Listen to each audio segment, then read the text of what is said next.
here we are. Yes, back again for our after show. After show chat. Yes, chat. And we encourage you to hop in, join us, come on stage with us. Mm-hmm. The link is in the Facebook group. Yep.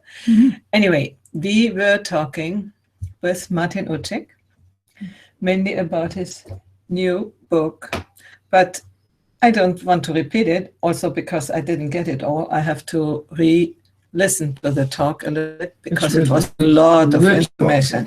Rich book. So encourage you, if you haven't seen the main show, go to the wisdomfactory.net/Martin-Ucik and you'll find it there, the replay. It was all about what?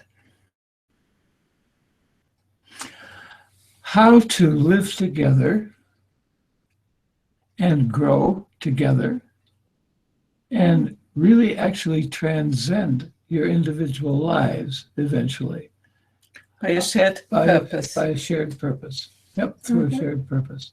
That doesn't have to be a super great, grandiose purpose. It's just something you both agree on and can work together on. And that doesn't mean you have to do it all. You have to agree 100% in agreement with your mate about exactly how that is supposed to work out. But it's a way of proceeding and staying together and staying in communion with each other, in communication with each other, so that nobody gets too far ahead of the other person, so that the burdens of the life together can be shifted and shared as appropriate for circumstances and according to the abilities of each person too. And I wanted to say what comes to me now. In younger years, the shared purpose often are the children. Sure. No? And then they shape your life. They shape your life, yeah. And then in older years, actually we talked only at the end really about older years, and before it was mainly about love and how to see it differently, how to create it differently, and how to have a different understanding. In older years, when the procreation is not anymore online, let's say, at least for women it's not, why should we still live in a relationship instead of being alone? And it's not a moral should necessarily, but there are studies who show clearly that people in relationships, in good relationships. Wait, he said a very interesting thing, yes, which I really was, men in older years in relationships, if the relationship is good or not, they are always better off. Women in older years in relationships which are bad are not better off. They are better off alone. But if the relationships are good, they are perfectly off. So, and it didn't say it, but women alone are better off than men alone. Absolutely. Yeah. Men alone are sort of zombies.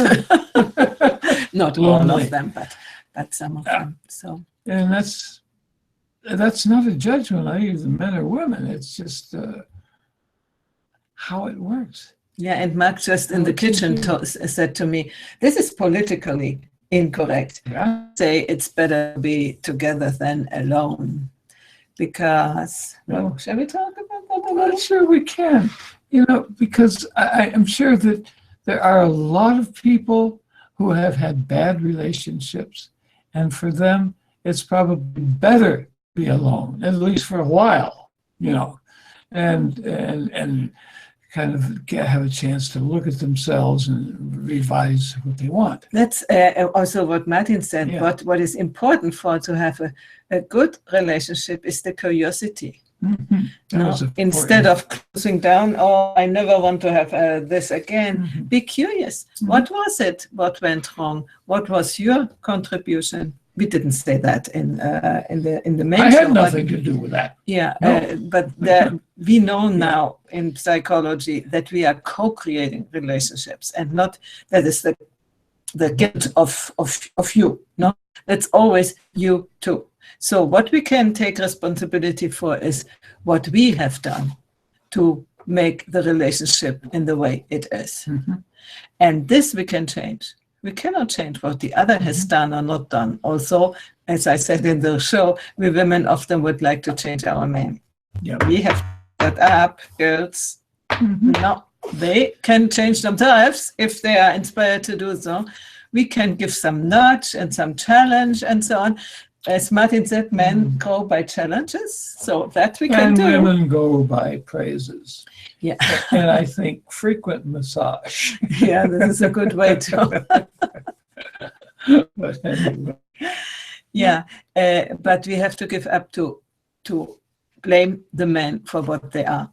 You know, or you have chosen the wrong partner, wrong in the sense of when the book of integral relationships points out, then when you have chosen a partner of a level which is not compatible with your worldview. There can be other things, other kinds of incompatibility too. Yeah. And when you ended up in a slave-master relationship, that's not fine for none of them. So we don't want to repeat that anymore. And many people choose to be better alone, but this is not the necessary consequence. No, we can. And if you find somebody who wants to learn too, then a relationship is the best way to develop and grow up. Can we learn that at our age? Yes, we can, and we did. You must know, today is the 13th of January. The 15th, that means on Sunday, we have to do a festa. We have to do something for that. We are celebrating our 5th anniversary. 15th of January, he came over from America to see if we can do something together. And we have passed quite an interesting time, I would say. But on it, knowing what went wrong in previous relationship and being willing to look into it and to stop the dynamics when we realized that they were coming. And they're still coming. I mean, that's what happens when you have patterns which are old, because we are old too, but our parents too. Our patterns are almost as old as us. They are. And so they always will come up, but with this awareness and with this learning, you can be aware of it and choose something else instead of falling into the pit of the pattern. So this was the good news, that we can in older years even more, in many ways more easily, when we are open, when we have fixed ideas how the partner has to be, how I have to be, how the world has to be. Then you better stay alone and be angry that you are alone and you have to do everything by yourself and nobody helps you. The perfect victim. This is your choice. So what else? Well, I just wanted to say about the political incorrectness. This is a big topic because we have discovered somebody who is really doing a big heroic fight against the, how do you say, the totalitarianism when you push it too far ahead. When political correctness becomes a prison for everybody, when you cannot, like the East Germany, or when you couldn't talk what you really wanted to talk, but when you had to pay attention that somebody would denounce you because you said the wrong word. And we find this now even in college classrooms. That's the same. Where you're supposed to be, you're encouraged to, to consider ideas, to speak what you think, to ask questions, to be a little outrageous, just because. To explore. To be curious. I have written a blog post about this, the wisdomfactory.net, and under the blog section. There is some considerations about that, and that gives you also the link. That person is Dr. Jordan Peterson in Canada, and he's really risking a lot to show up. And in German, in my childhood, I was born not too much after the war, and my mother always said, "Wehret den Anfängen." That means go against the beginnings. you know, because that was what they have learned, because they didn't in Germany. And the Nazi regime could come up because too many people were afraid. Sure. And this person, Peterson, he is showing very clearly that totalitarian principles are introduced step by step by step, almost with awareness that's happening. And then you find yourself in a situation where you cannot open your mouth anymore because somebody would denounce you. So if you're interested in this topic, go to my blog post and you find the links there. I was really shocked, blown away, how as we are here in Integral, how the mean green meme is creating, how can you say, a totalitarian dominance by saying that they want to protect minorities. They take over the power to decide what people have to do or not to do.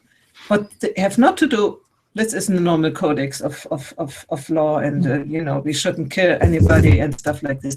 But if they begin to prescribe what you have to do, what words you can use and what words you cannot. Because Mark in the kitchen said, if you say that being in a couple is better than single, he said this is political not correct. And then it's a judgment. It's not a judgment. It's an experience or even a research finding, but it's not a judgment. But a person who is single, they could say, oh, I'm single. So we have the best way to step into this sort of enemyship, which is really not helping to create a better world. No. The total contrary. Anyway, was it that what we wanted to share? Well, that was basically it. Yes, that being so afraid to say anything offensive because you just get jumped on and you get judged as being, you know, a nasty person. And you are not. And if you work in certain situations, you just can't stay there anymore. And we make judgments all the time, you know. And they are not my judgments. No. They are judgments. It's good if you judge if outside is now ice, that you better have good shoes on, otherwise you fall on your nose. This sorts of judgment, and we do it all the time, you know, and it's good because otherwise, how can we live? And the inability to make a discernment, because everything is the same. Not to be able to discriminate, which just means to recognize. They discriminate perfectly. They discriminate what you say is wrong and what I say is right. This is a perfect discrimination because they say there is no discrimination and they discriminate heavily. And this is in real life. You can see it on video. But I think it's enough. We have chatted enough. Next time we could also try out live stream on Facebook. I have learned how to do that. Oh yeah. Okay, shall we do that? And just do some comments and maybe we watch. Maybe. Okay, bye-bye. Bye-bye.